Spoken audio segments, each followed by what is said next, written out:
When I read the record of this case, I said, something's going on that I can't understand.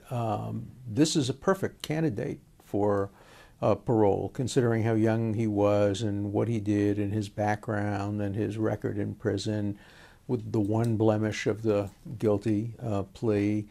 You would think he'd be an ideal person to let out with prison overcrowding.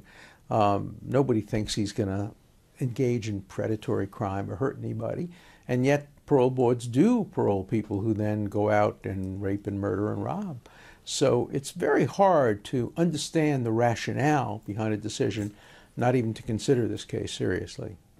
And so one of the things they did because of that is they said, well, let's take this to the federal courts and see if Michigan is not giving him his constitutional rights.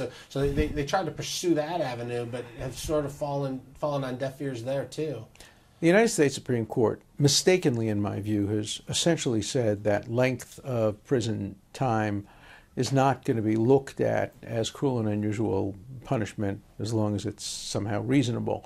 They have looked at harsh sentences for juveniles, but the ability to make a case that a life sentence for a juvenile is cruel and unusual punishment has become much more difficult in recent years under the current Supreme Court. So in this particular case, a federal judge in West Michigan says I don't see it, and it goes to the Court of Appeals, and the Court of Appeals says, well, we want you to look at it, we want you to rule on it, and then it just sort of languishes there. There seems to be no real timetables. Mm-hmm. Federal courts can be impossible when it comes to timetables. I've had cases sit on judges' desks sometimes for 3 or 4 years. There should be a statute of limitations for judges, as there is for everybody else. There should be time limits, but there aren't. And this is the kind of case that easily can get lost in the process. A judge in Michigan finally said, in Wayne County, said, you know what, I'm going to resentence him. I've decided to resentence him, and she called for that hearing, but it got put to a stop. The prosecutor challenged it, and the Court of Appeals agreed with that challenge. How do you see that process? Like a prosecutor who 28 years later is like, no, we don't want him out. Prosecutors don't often understand their job. Their job is to do justice, not to keep people in prison who shouldn't be in prison. Too many prosecutors simply count convictions, notches on their belt, how many people they've managed to keep in prison.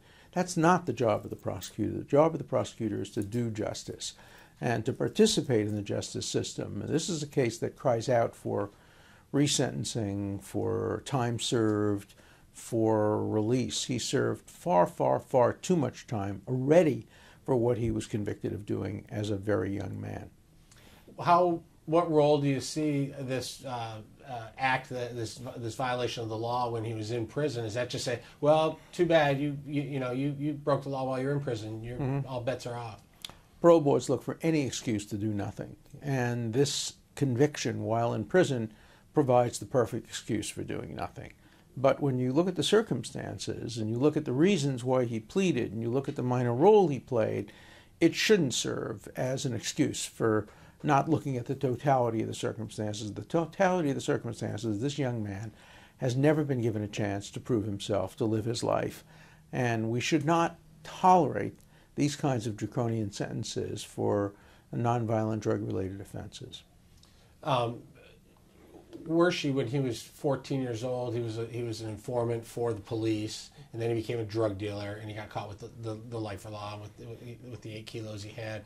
When he was in prison, he cooperated. Federal agents call him one of the greatest informants they ever had in Detroit or in Michigan, and he was cooperating based on promises that were made that they were going to get him out. And then when he got his one and only parole board hearing, all of a sudden the U.S. Attorney in the Eastern District of Michigan sends a letter down rescinding their recommendation for release at the 12th hour. Well, that presents an interesting contract issue. It's possible a lawyer could sue for enforcement of a contract. When you're an informer, that's a job, and promises are made. Those promises should be enforceable. But even beyond that, from a public policy point of view, when the government doesn't keep its promise to informers, it loses the possibility of getting informed. It's very tough to be an informer. You're risking your life when you inform against tough people for the government. And if the government gets a reputation for not keeping its promise to informers, they're going to lose informers. And it's going to end up with more violent people committing more crimes against innocent people on the street. So this doesn't serve the interests of justice to break promises to informers. What is someone like Rick Wershey to do? He has no money. He has no means. He has an attorney who works for free just because he feels that he's been wronged so much. What is someone like that to do? How does he get heard? He's very lucky that he has a dedicated lawyer who's prepared to devote the lawyer's time to doing this on a pro bono basis. There are so many people in prison today around the country who can't even get a lawyer to return a phone call. I know I get hundreds of emails and letters every year from people. I try my best to refer them to local lawyers who might do this.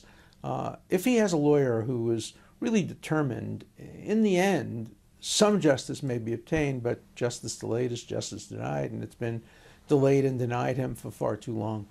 The Supreme Court is supposed to rule pretty soon, they say, about whether he should be resentenced or not. What do you think goes on in that room, and is that a political room as well? All elected judges have political elements in their lives. People want to run for re-election. They don't want to be known as soft on crime. The last thing a judge wants is to let somebody out of prison and then the person commits a crime. We all know the Willie Horton situation that may have affected the outcome of a presidential election. But the further up you get the line judicially, the better your chances. And so the Supreme Court is further from politics than lower courts or a parole board. So one might at least have the hope that they will see the thing in context and say to themselves, oh my God, young man, drug offense, look at how much time he spent. That doesn't make sense. It's denial of equal protection because other people don't get that kind of sentence. It's a denial of due process. It's a violation of the spirit, if not the letter, of the cruel and unusual punishment provision. This sentence has so many constitutional problems that one would hope a court would look at it very skeptically. And is there any impact or anything we can pull from President Obama and his push here to resentence juvenile offenders who are involved in murders? This is the poster child for what President Obama says he's doing, but he's done it very selectively. This is a state case, so the president doesn't have direct power to order the release, but you would think that anybody who would be looking at what the president has been looking at would say, this is the perfect case for a release now, not a year or 2 or 5 years from now. This young man should have the right to prove to society that he can contribute something. And, we've been, in the media, we've been kind of beaten at this for 3-4 years, and everyone just sort of so what? Say whatever you want. You have whoever you want say that this is an injustice, and still there just seems to be this ability to just say, we're not going to parole him, we're not going to look at it. The American public tragically does not care about people who are falsely convicted, people who have been sentenced to long terms in prison, but you get any person who's acquitted who appears maybe to be guilty, the public goes crazy. Look at the O.J. Simpson case or other cases like that. Our system says better 10 guilty go free than 1 innocent be wrongly confined, but the public has the opposite view. Better 10 innocent people stay in jail than even 1 guilty person get away with it. We flipped it on its head, and that's wrong. Do you think this tough on crime? You got to get elected. You got to get elected, so you're tough on crime, and everybody's tough on crime and tough on crime, so to the point where the offenses just don't match the sentences. The offenses today don't match the sentences. Sentences are way disproportional. The worst thing is that conservatives are tough on crime, but so are liberal justices, because they want to establish their liberal cred on cases involving gay rights, women's rights, broad issues like that. There's almost no one on the court who is sympathetic to the rights of criminal defendants, and particularly when it comes to lengthy sentences. You get very little judicial relief in that kind of a situation. And when you look at the overall, at the totality of this, what is your takeaway from this? This is a terrible, terrible injustice.